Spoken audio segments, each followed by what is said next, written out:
Good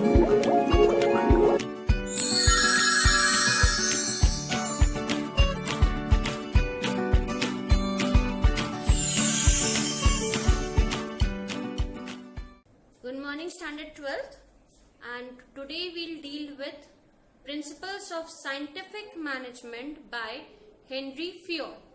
The first thing, who was Henry Fayol? So, Henry Fayol, he was a practitioner. And whatever principles he made or he created was on the basis of his own experience.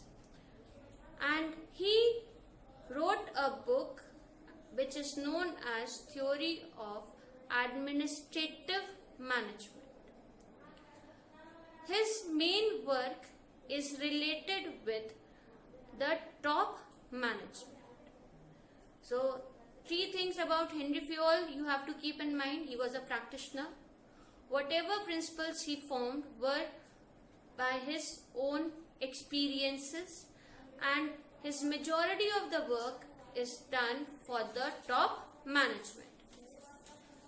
Then whatever functions of management we are studying, like planning, organizing, directing, staffing, all this was first coined by Henry Fayol.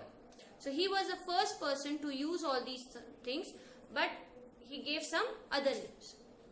So today we'll start with the first principle of Fayol. He has written 14 principles. So we'll start with the first principle of Fayol, and that is division of work.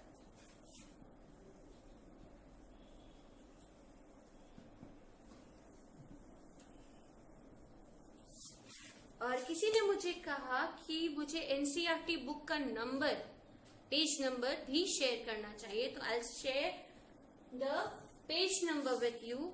The page number is 55. NCERT BST Volume 1, page number 55. Here it says division of work. In division of work, what you have to do? Divide the work into small tasks.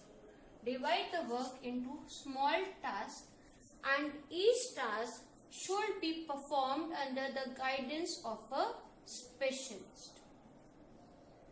ठीक, काम को क्या करना है?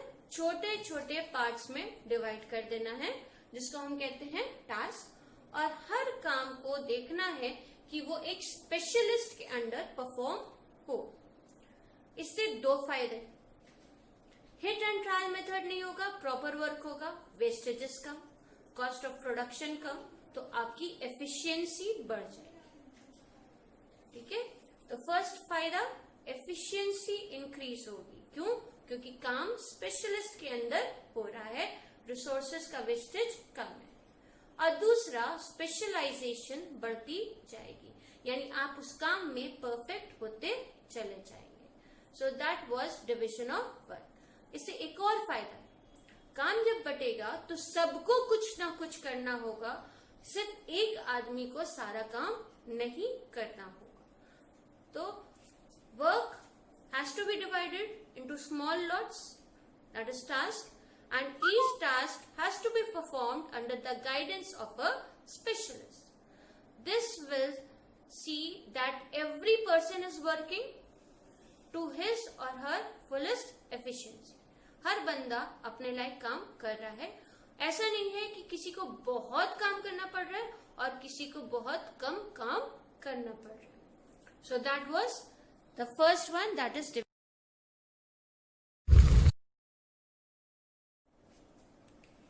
The second work जो हम लोग deal करेंगे, that is authority and responsibility.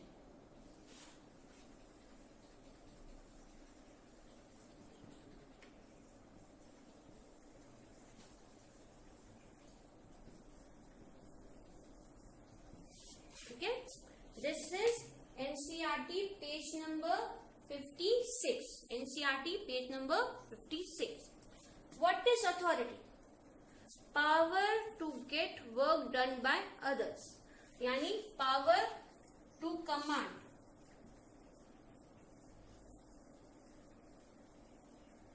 इसको कहते हैं अथॉरिटी। जब आपके पास पावर है कि आप किसी से काम करवा सकते हैं, that is authority. What is responsibility? तो रिस्पॉन्सिबिलिटी उसका कोरोलरी है। कोरोलरी मतलब उसके साथ आता है। Responsibility means obligation to do work as assigned.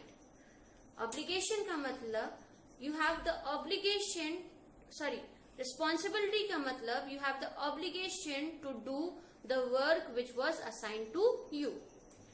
अभी कोविड की वजह से सबको घर से बाहर निकलना मना था। ये काम दिया गया था पुलिस को, तो पुलिस के पास अथॉरिटी थी कि वो देखे कि कोई घर से बाहर ना निकले, और पावर थी इसीलिए वो किसी को उठक बैठक करा रहे थे, सिटअप्स करा रहे थे, किसी को किसी और तरह का पनिशमेंट दे रहे थे। और बाद में गवर्नमेंट पूछ किससे रही थी कि लोग निकले कि नहीं निकले, या किसके पास रिस्पॉन्सिबिलिटी थी? तो that was again with the police, क्योंकि उनको पावर मिली थी, उनकी रिस्पॉन्सिबिलिटी मिलती। सो अथॉरिटी एंड रिस्पॉन्सिबिलिटी साथ साथ जाना चाहिए, प्रॉपर बैलेंस होना चाहिए। अगर अथॉरिटी ज्यादा होगी तो आपका बॉस हिटलर हो जाएगा और आपसे बहुत काम कराएगा, तो क्या होगा? वर्कर्स डिसअपॉइंट होंगे, काम छोड़ के जाने लगेंगे। अगर अथॉरिटी कम हो गई तो काम तो कराना है, पर उसके पास पावर नहीं होगी वो काम कराने की। तो इसीलिए authority and responsibility should be well managed. आपके बुक में एक एग्जाम्पल लिखा है कि एक मैनेजर है और उसने सेल्स मैनेजर है और उसने सोचा कि 10% का अगर हम डिस्काउंट देंगे तो मेरी सेल्स अच्छी हो जाएगी। लेकिन जो फाइनेंस मैनेजर है या उसके अबव जो मैनेजर है, जो उसका डायरेक्टर है, उसने कहा नहीं, 10% हम डिस्काउंट अलाउ नहीं करेंगे, आप 5% डिस्काउंट दे सकते हैं। तो यहाँ क्या हो गई? अथॉरिटी तो है सेल्स करने की, बट प्रॉपर अथॉरिटी नहीं मिली, इसलिए वो अपना काम नहीं कर पाए। तो अथॉरिटी और रिस्पॉन्सिबिलिटी वेल बैलेंस्ड होने चाहिए ताकि आप काम करा सके। ऐसा ना हो कि ज्यादा अथॉरिटी हो और बॉस डिक्टेटर बन जाए और आप काम ना करें। So second is authority and responsibility.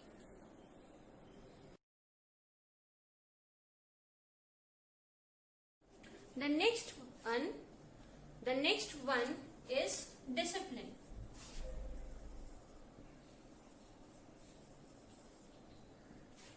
ठीक, डिसिप्लिन का मतलब क्या है?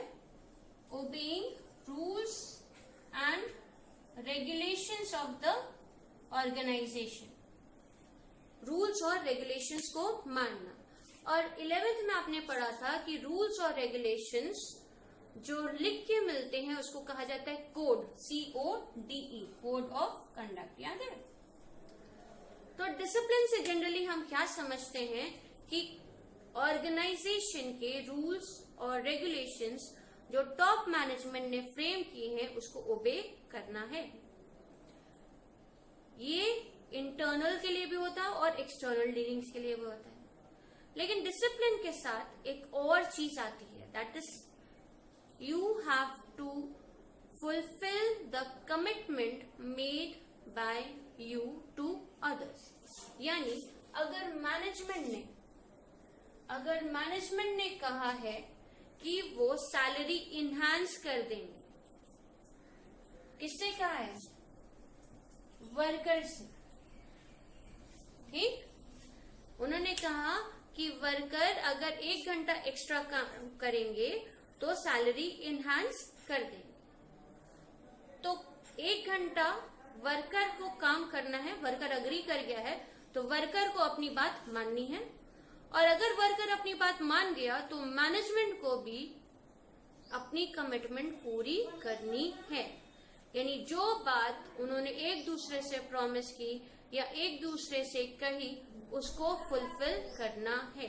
So discipline also ensures commitment towards each other, fulfilling your commitments towards each other.